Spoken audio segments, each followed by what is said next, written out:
18 சித்தர்கள் தான் அதில் வாசம் பண்ணுறதா ஐதீகம். சாபமும் பாவமும் தான் இந்த கோலோட நிலை கூட மதிக்க முடியாது அப்படிங்கிறது ஒரு ஐதீகம். மனிதர்களான நமக்கு ஏற்படக்கூடிய 5 விதமான தோஷங்களை நீக்கக்கூடிய தலமாகவும் 7 ஜென்ம பாவங்கள் மற்றும் சாபத்தை நிவர்த்தி செய்யக்கூடிய தலமாகவும் இன்னைக்கு நம்ம தரிசனம் பண்ணக்கூடிய இந்த ஆலயம் வந்து காணப்படுது.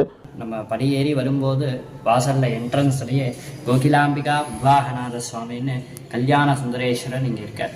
இந்த தலத்தில் வந்து வழிபாடு செய்யும் பொழுது கூடிய விரைவிலே நமக்கான துணையோட கரங்களை பற்றி திருமண மேடையில் வந்து அக்னியை வளம் வரக்கூடிய அமைப்பு கிடைக்கும் அப்படின்னு சொல்லி நம்பிக்கையாக காணப்படுது. எங்கேயுமே இல்லாத சிறப்பு இங்கே உள்ள சுவாமியம்பாளுக்கு வயசு உண்டு. சுவாமியம்பாளுக்கு வயசு இருந்து நீங்கள் எங்கேயுமே பார்த்துருக்க முடியாது.